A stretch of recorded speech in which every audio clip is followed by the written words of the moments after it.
사랑하는 성도 여러분, 한 주간 평안하셨나요? 하나님의 은혜와 평강이 여러분의 가정과 여러분의 일터 가운데 가득 넘치게 되기를 축복합니다. 오늘 우리가 함께 읽은 갈라디아서 말씀은 사도 바울이 갈라디아 교회에 쓴 편지 내용입니다. 갈라디아 교회는 복음을 받아들였습니다.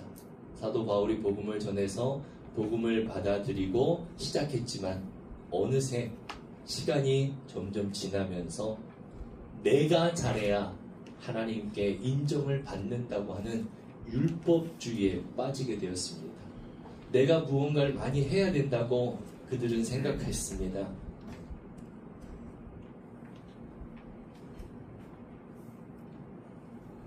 그래서 갈라디아 교회에 있는 성도들에게 사도 바울이 이 편지를 전하는 거예요. 사도 바울은 무엇을 해야 하는가 보다, 내가 무엇을 해야 하는가 보다 성령께서 어떤 사람으로 변화시키는가를 말하기 위해서 성령의 열매에 대해서 갈라디아 교회에 전했던 것입니다. 여러분, 가을이 되면 사과나무 가지를 보셨을 거예요. 사과나무 가지를 보면 탐스러운 사과가 주렁주렁 맺혀 있습니다. 그런데 그 사과나무가 열매를 맺기 위해 밤새도록 나는 사과 열매를 맺을 거야, 나는 사과 열매를 맺어야 해 하며 힘을 쓰나요?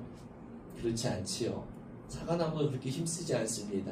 자연의 이치를 보면 나무는 억지로 쥐어짜서 열매를 맺지 않습니다. 절대 그렇게 하지 않아요. 나무가 땅속 깊이 뿌리를 내리고 햇빛을 받고 충분한 수분과 영양분을 공급받으면 어떻게 돼요? 열매는 억지로 맺어지는 것이 아니라 자연스럽게 맺혀지게 되는 것입니다.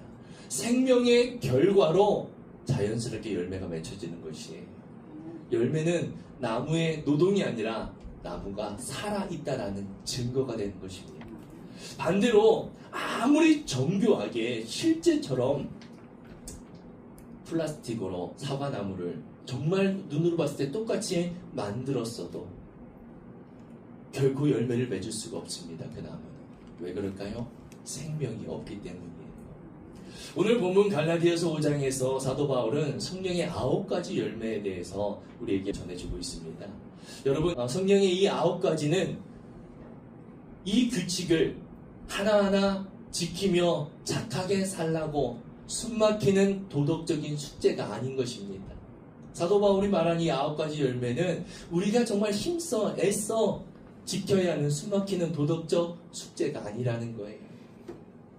오늘부터 나는 오래 참을 거야, 오늘부터 나는 온유해질 거야, 내 의지로 쥐어짜서 내 힘으로 지키며 살아가는 것이 아니라는 것입니다. 성경은 우리에게 세상의 윤리를 말하지 않습니다. 우리 안에 예수 그리스도의 생명이 심어지고 성령님의 다스림을 따라 살아갈 때 우리의 삶에서 예수님을 닮은 성품이라고 하는 열매가 자연스럽게 맺혀진다는 복음의 능력을 사도 바울은 선포하고 있는 것입니다. 오늘 말씀을 통해 성령께서 우리 안에 어떤 열매를 맺으시는지, 그리고 그 열매가 우리의 삶에서 어떻게 나타나는지 세 가지로 함께 살펴보려고 합니다. 먼저 성령의 열매는 예수님을 닮아가는 삶입니다. 성령의 열매는 내가 이것을 어떻게든 지키며 살아가야 하는 것이 아니라 예수님을 닮아가는 삶을 우리에게 나타나는 것입니다. 여러분, 바울은 왜 갈라디아 교회 성도들에게 이 성령의 열매를 전하는 것일까요? 갈라디아 교회는 예수님을 믿는 것만으로는 부족하다, 예수님을 믿는 것만으로는 부족하다, 할 일을 받아야 하고 율법도 지켜야 하나님께 의롭다 하심을 받는다, 구원을 받는다 라고 가르치는 사람들이 있었어요. 오늘날로 말하면 뭐예요? 믿음만 있으면 안 된다, 봉사를 많이 해야 된다, 헌금을 많이 해야 된다, 행위로 구원을 받는다고 잘못된 가르침이 있었다는 것입니다. 믿음보다 종교적 행위를 강조했던 것이에요. 그러나 바울은 하나님께서 원하시는 것은 겉으로 드러나는 종교적 행위가 아니라 성령께서 사람 안에서 이루어 가시는 삶의 변화를 가르쳐주고 있는 것입니다. 아멘. 종교적 행위가 아니라 성령의 은혜로 인하여 나타나는 삶의 변화를 말하는 것입니다. 아멘. 오늘날 우리는 신앙을 자꾸 무엇을 했는가로 판단합니다. 우리의 신앙을. 전도는 몇 명 했는지, 직분은 무엇인지, 헌금과 봉사는 얼마만큼 많이 했는지, 행위를 신앙의 기준으로 삼으려 할 때가 참 많습니다. 그러나 바울은 무엇을 했느냐보다 어떤 사람이 되어가고 있느냐라고 묻고 있는 거예요. 무엇을 했느냐가 아니라 어떤 사람으로 변화되어 가고 있느냐. 물론 복음을 전하는 일 정말 중요하죠. 교회 안에서 봉사하고 섬기는 일도 정말 귀합니다.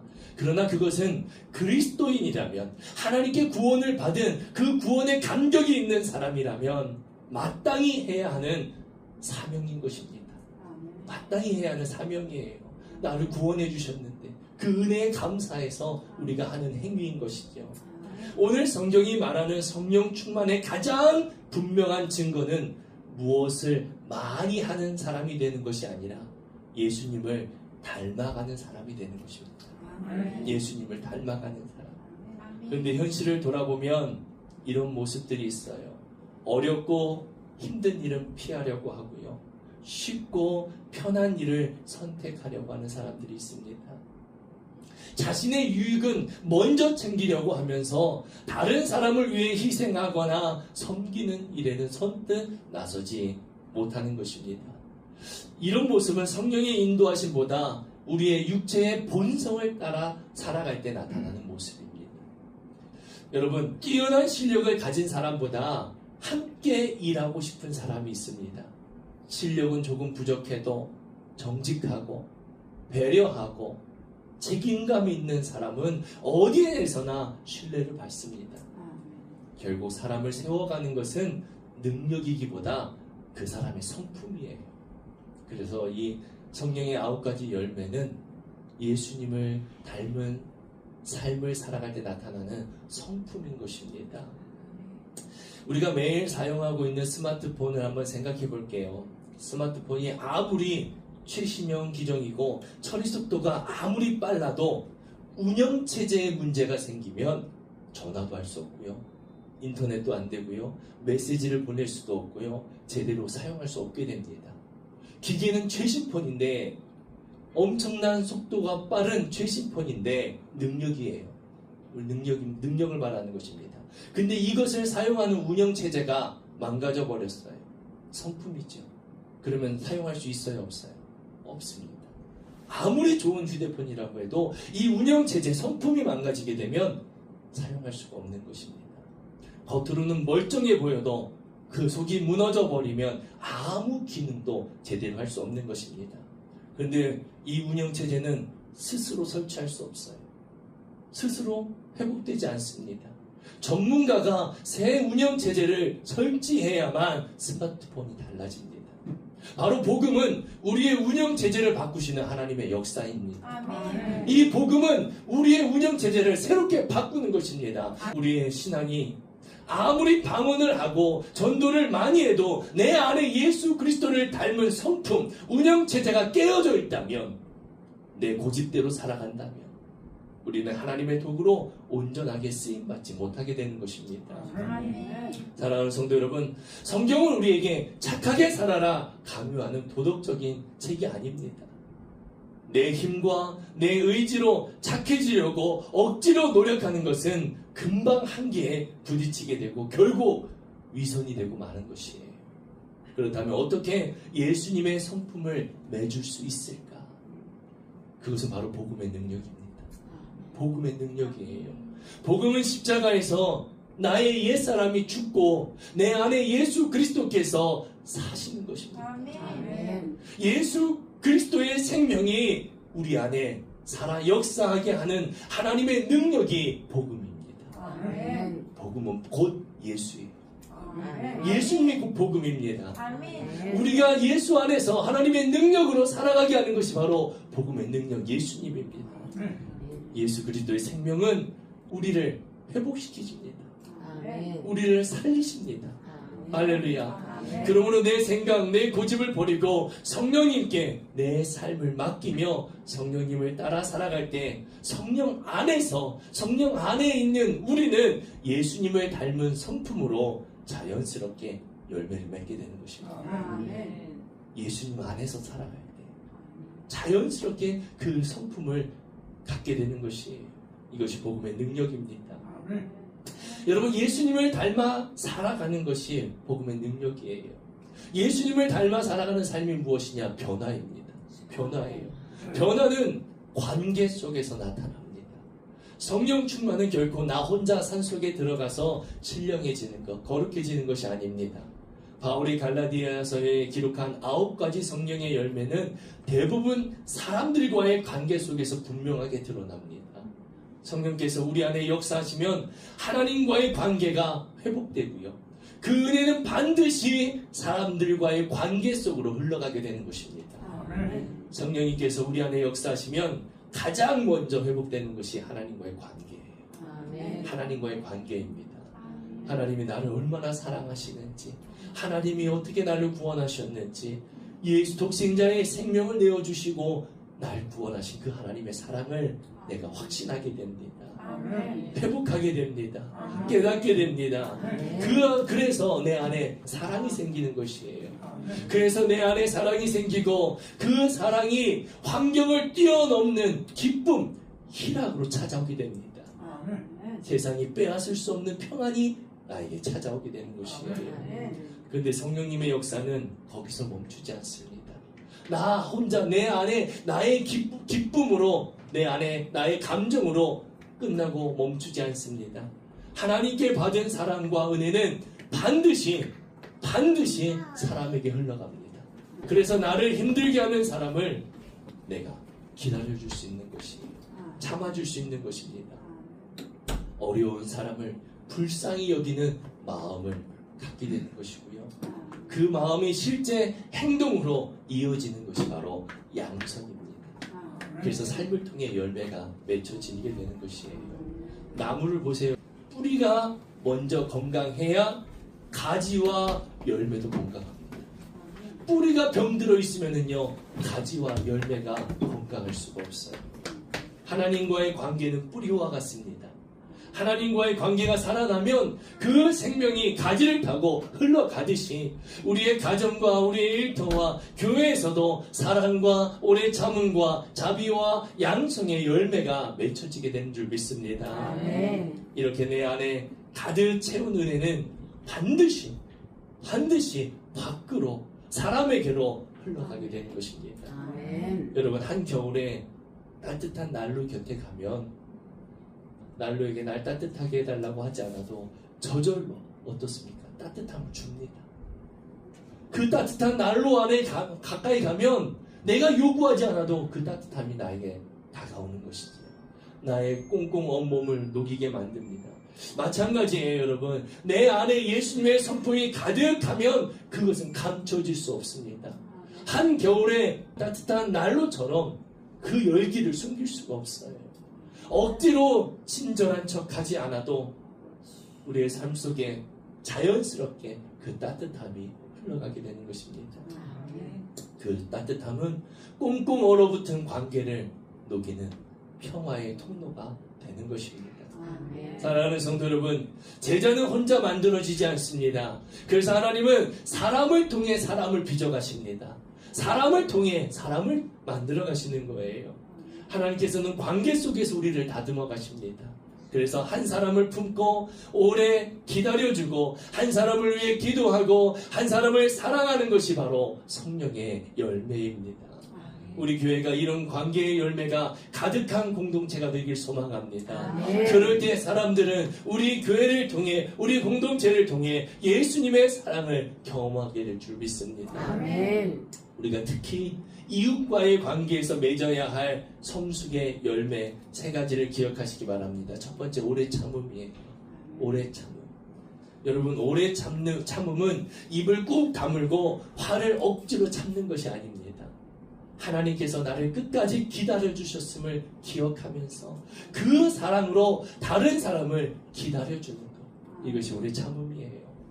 벼가 가을 햇살과 비바람을 견디며 익을수록 고개를 숙이듯이 오래 참음은 성령님의 은혜를 의지하여 다른 사람을 하나님의 시선으로 기다려주는 인격의 성숙입니다.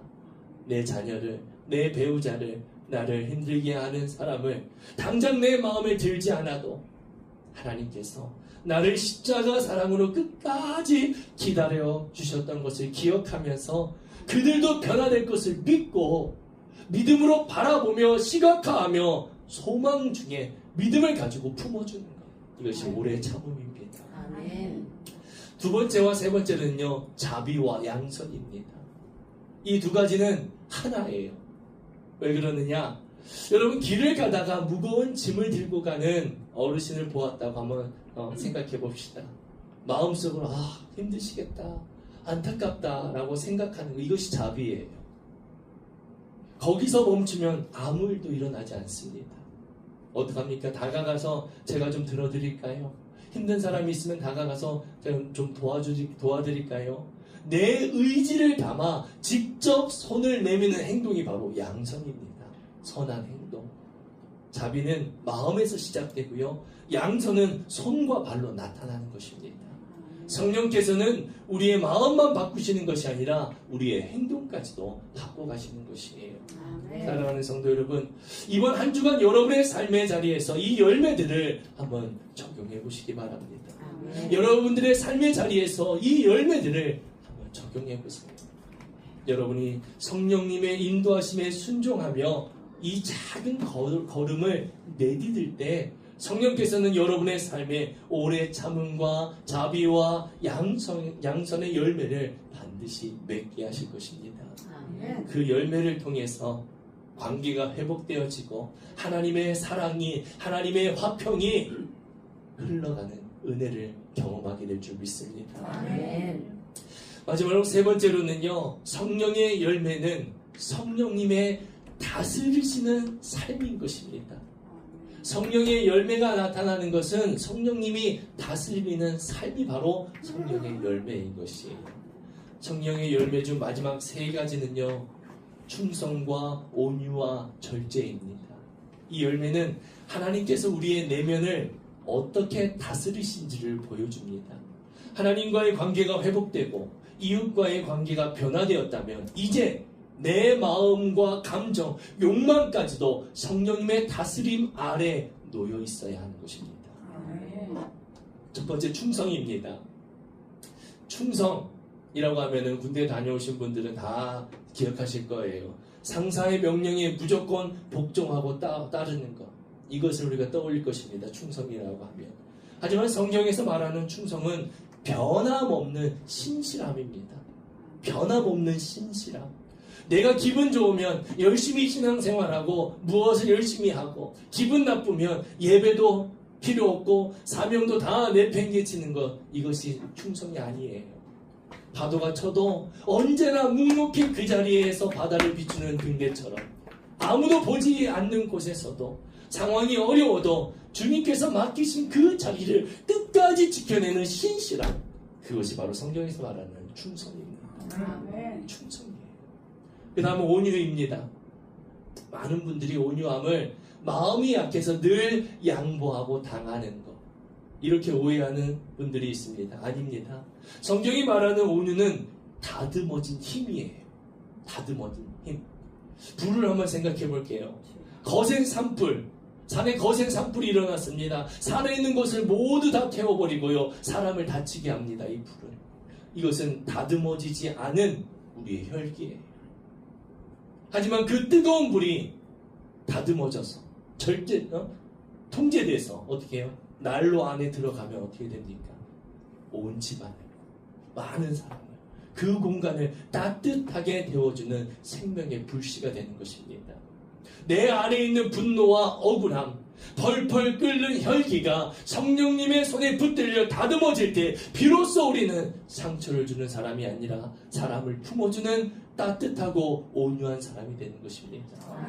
이것이 성령님께서 우리 안에서 맺으시는 온유의 열매입니다. 다듬어진 힘, 이것이 온유예요. 세 번째로 절제입니다. 절제는 자동차의 브레이크와 같습니다. 아무리 엔진이 훌륭하고 아무리 빨리 달리는 차라 할지라도 브레이크가 고장나면 그 자동차는 자동차라고 말할 수 없고요. 흉기가 되어버립니다. 흉기가 되어버려요. 신앙생활을 하다 보면 나의 열심이 나라고 하는 것이 주님의 뜻보다 앞서갈 때가 있습니다. 내 열심으로 가족을 전도하려고 하고 내 열심으로 내 친구를 전도하려고 하고 내 열심으로 내 가족을 변화시키려고 하다 보면 도리어 상처를 주게 될 때가 있습니다. 절제는 하고 싶은 것을 참는 힘만이 아닙니다. 하고 싶은 것을 참는 힘만이 절제가 아니라 성령님의 음성에 순종하기 위해 기꺼이 멈출 수 있는 힘, 이게 바로 절제입니다. 내가 하고 싶은 것을 멈추는 육적인 절제만이 아니라 성령님의 음성에 순종하기 위해 기꺼이 멈출 수 있는 힘, 이게 바로 절제인 것입니다. 사랑하는 성도 여러분, 오늘 우리는 9가지 성령의 열매를 살펴보았습니다. 말씀을 들으면서 혹시 마음이 무거워지셨나요? 나는 아직도 혈기가 많은데, 나는 성령의 열매를 맺지 못하고 있는데, 나는 아직도 참지 못하고 있는데 걱정이 되시나요? 안심하세요, 여러분. 이 열매들은 우리가 이를 악물고 내가 힘을 쥐어짜고 내가 노력해서 만들어지는 것이 아닙니다. 사과나무가 애쓰지 않아도 때가 되면 사과 열매를 맺듯 열매는 생명의 결과입니다. 생명의 결과예요. 예수 그리스도를 믿고 예수 그리스도로 살아가는 삶에 나타나는 결과인 것입니다. 우리는 본래 가시가 가득한 찔레 같은 존재입니다. 그래서 내버려 두면 뾰족뾰족 남을 상처 주고 남을 찌르고 그런 열매를 맺게 됩니다. 그래서 우리에게는 십자가가 필요한 거예요. 예수님이 필요한 것입니다. 갈라디아서 5장 24절에 말합니다. 그리스도 예수의 사람들은 육체와 함께 그 정욕과 탐심을 십자가에 못 박았느니라. 우리가 예수 그리스도로 인하여 예수님의 성품으로 살아가면, 성령님의 인도하심을 받고 살아가게 되면 우리의 정욕, 우리의 탐심, 인간의 욕구, 이런 것들은 어떻게 됩니까? 십자가에 못 박게 되는 것입니다. 내가 살아서 내 힘으로 사랑하려고 하면 금방 지칩니다. 내 힘으로 신앙생활 하려고 하면 금방 지칩니다. 그러나 내가 십자가에서 예수님과 함께 죽고 참 포도나무이신 예수님에게 꼭 붙어 있으면 우리 안에 계신 성령께서 우리의 모난 성품을 다듬어 가시고 마침내 결국 아름다운 열매를 맺게 하실 줄 믿습니다. 아멘. 우리가 예수님의 성품으로 변화될 때 우리의 자녀들이 우리를 통해 예수님을 보게 될 것입니다. 우리를 예수님을 모르는 이웃들이 우리의 따뜻한 그 행위와 성품을 통해 하나님의 살아계심을 느끼게 될 줄 믿습니다. 예수님을 닮은 성품의 열매는 우리 안에 예수님의 생명이 살아있는 가장 분명한 증거입니다. 이것이 제자의 삶이고 이것이 복음의 능력인 줄 믿습니다. 사랑하는 성도 여러분, 하나님은 우리를 조금 더 착한 사람으로 세우기 위해 성령님을 보내준 것이 아닙니다. 조금 더 착하게 살게 하시기 위해서 성령님을 보내준 것이 아니에요. 하나님은 우리를 예수님 닮은 사람으로 변화시키시기 위해 성령님을 보내셨습니다. 그래서 성령의 열매는 선택이 아니라 예수님의 제자에게 나타나는 생명의 증거입니다. 예수님으로 살아가는, 예수님과 함께 살아가는 자에게 나타나는 증거예요. 우리의 힘으로 할 수 없습니다. 우리의 힘으로 할 수 없어요. 그러나 성령께서 이루어 가시면, 이끌어 가시면, 우리가 성령님을 믿고 성령님과 함께 살아가면 가능합니다. 오늘도 성령님께서 우리의 성령님께 우리의 삶을 맡겨드립시다. 우리의 삶을 맡겨드리세요. 그때 성령님께서는 우리를 통해 예수님의 향기를 나타나게 하시고 우리의 가정을, 우리의 일터를, 우리가 살아가는 이 도시를 변화시키실 줄 믿습니다. 나의 그 아픔, 나의 힘듦, 나의 그 고통 가운데 성령님을 찾으세요. 성령님을 의지하세요. 성령님께 맡기세요. 그리고 성령님이 주시는 그 마음으로 나아가면 반드시 성령께서 열매를 맺게 하실 줄 믿습니다. 아멘. 우리 교회가, 우리 공동체가 예수님의 성품의 열매로 가득한 공동체가 되어서 이 도시가 여러분을 통해 예수님을 보게 되는 주님의 은혜가 임하게 되기를 주님의 이름으로 축복합니다. 아멘.